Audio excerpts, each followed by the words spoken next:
எப்படி ருசிகரமானதாக மாற்றிக்கொள்வது? மற்ற உயிர்களுக்கு பாதிப்பு இருக்கக்கூடாது. ஒரு தனிமனிதன் என்பவன் தான் ஒரு அரசியல் தலைவனாக மாறுகிறான்.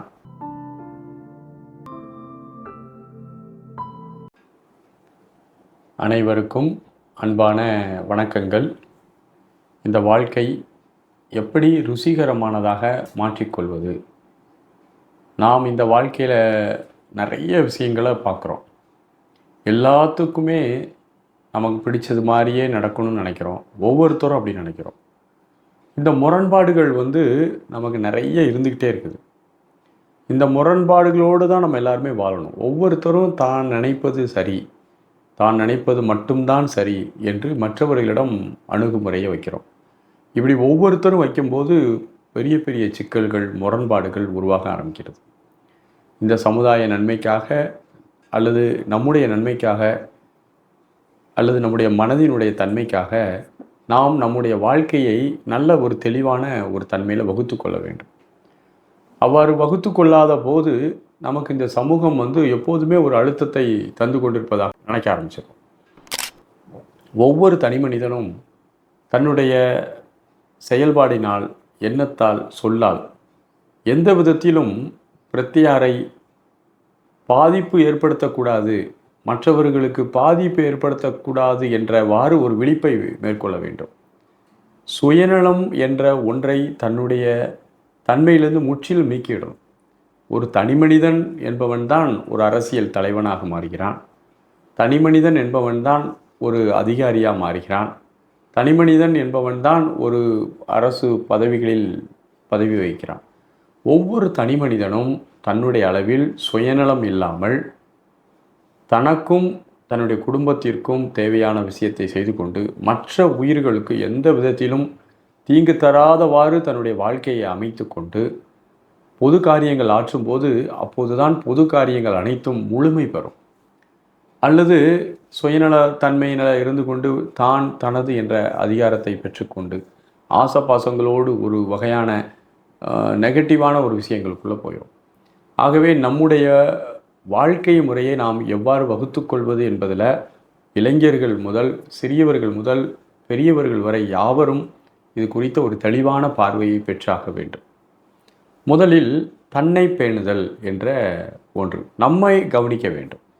நம்மை நாமே கவனித்து பார்க்க வேண்டும். நம்முடைய உடல்நிலை என்ன, நம்முடைய உடல் எந்த மாதிரி அமைஞ்சிருக்குது, இந்த உடலில் என்ன சாப்பிட்டா பிடிக்கும், என்ன சாப்பிட்டா பிடிக்காது, இந்த உடலுக்கு என்னெல்லாம் நம்ம சரியாக செய்யணும், உடற்பயிற்சி கரெக்டாக செய்கிறோமா, இந்த உடலை கம்ஃபர்டபுளாக வச்சுருக்கிறோமா, நோய்வாய்ப்படாத அளவு இந்த உடலை நம்ம தயாரித்து வச்சுருக்கிறோமா ஆகிய உடலை பற்றிய ஒரு பிரஞை நமக்கு வேணும்.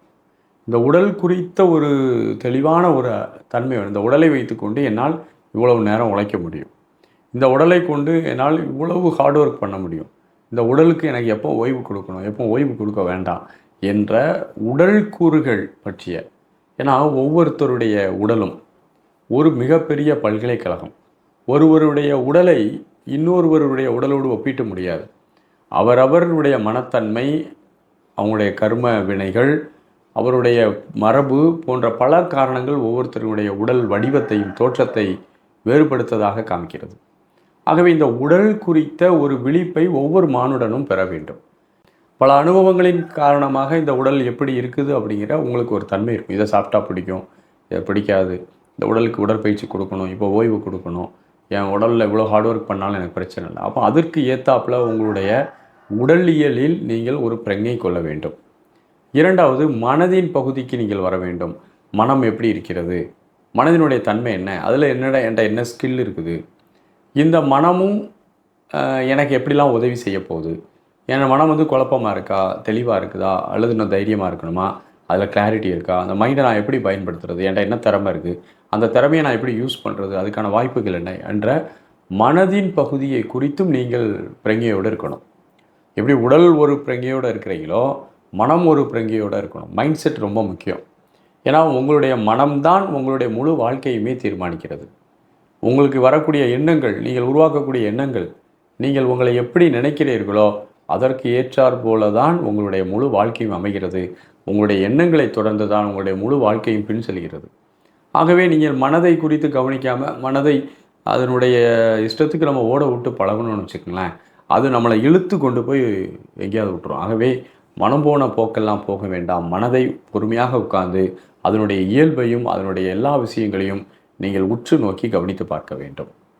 3வது, சமூகத்தின் மீது பெரும் அக்கறை கொண்டவர்களாக இருக்கணும். வெறுமன சுயநலவாதிகளாக தான் என்ற அதிகாரப்பற்றும் தனது என்ற உடைமை பற்றும் நம்மகிட்ட இருக்கக்கூடாது. நம்ம எப்போதுமே நம்மளை மையப்படுத்தி மட்டுமே சிந்திக்கணும். நம்மளை சிந்திக்கிறோம், ஓகே, நம்ம மையப்படுத்தி சிந்திக்கிறோம், அது நியாயமானது தான். ஆனால் அதுவே அளவு முறை அதிகமாகும்போது சுயநலமாக மாறிடும். உங்களுடைய உடலை பராமரிப்பது, உங்களுக்கு மைண்டு கம்ஃபர்டபுளாக ஒன்றை யோசிப்பது கரெக்டான விஷயந்தான். ஆனால் நீங்கள் உடலை பராமரிப்பதற்கும் உங்களுடைய மைண்டை கம்ஃபர்டபுளாக வைத்துக்கொள்வதற்கும் மற்றவர்களுக்கு தொந்தரவு தர்றது மாதிரி இருக்குது, மற்ற ஒரு விஷயத்தை பாதிக்கிறது மாதிரி இருக்குதுன்னா அது தப்பான ஒரு முறை. அப்போ நம்மை நாம் தற்காத்து கொள்ள வேண்டும், நம்மை நாம் மிக தெளிவான ஒரு நபராக வைத்துக்கொள்ள வேண்டும் என்று அக்கறை கொள்வது தவறில்லை. ஆனால் நம்முடைய ஒரு செயலினால் மற்ற உயிர்களுக்கு பாதிப்பு இருக்கக்கூடாது. இப்படி ஒவ்வொரு மனிதனும் இருக்கணும். அப்போ தான் சமுதாயத்தின் மீது ஒரு அக்கறையோடு இருக்க முடியும். இந்த சமுதாயத்தில் நம்ம உதவி செய்து கொண்டு தான் வாழ்கிறோம். நம்ம செய்யக்கூடிய உதவி பிரத்தியாருக்கு போய் சேரணும்.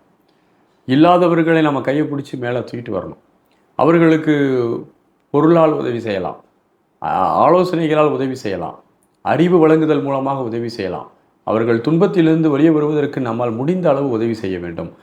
அன்பும் கருணையும் கொண்டு இந்த சமுதாயத்தின் மீது பெரும் கருணையோடு நீங்கள் இருக்கும்போது தான் இந்த சமுதாயம் ஒரு சமநிலையில் இயங்கும். அப்போ இந்த சமுதாயத்தில் பல்வேறு சிக்கல்கள் இருக்கிறது. அந்த பல்வேறு சிக்கல்களுக்கும் தீர்வு என்னன்னு யோசிச்சா ஒவ்வொரு தனி மனிதனும் தன்னளவிலும் தன்னுடைய மனதளவிலும் சமுதாயத்தின் அளவிலும் மிக விழிப்போடு செயல்பாற்ற வேண்டும். உடலை பாதுகாத்து கொண்டு மனதை நல்லா பாதுகாத்து கொண்டு இந்த சமுதாயத்தின் மீது பெரும் அக்கறையோடும் இருந்து இந்த சமுதாயத்தை நல்ல ஒரு ஆரோக்கியமான சமுதாயமாக மாற்ற வேண்டியது நாம் ஒவ்வொருவரின் கடமையாகும். ஆகவே நம்ம இதில் கொஞ்சம் கூட காம்ப்ரமைஸ் பண்ணக்கூடாது. ஒவ்வொரு தனி மனிதன்தான் பல குடும்பங்கள் சேர்ந்து ஒரு சமூகமாக வருகிறது. இந்த சமூகம் நன்றாக இருக்க வேண்டும் என்றால் ஒவ்வொரு தனி மனிதனும் மிகுந்த அக்கறையுடனும் பொறுப்புடனும் தற்காத்து தன்னுடைய குடும்பத்தையும் காத்து சமுதாயத்தையும் காக்கக்கூடிய ஒரு பொது மனநிலை வேண்டும். சுயநலவாதிகளாக இருக்கக்கூடாது. வாழ்த்துகள். நன்றி. வணக்கம்.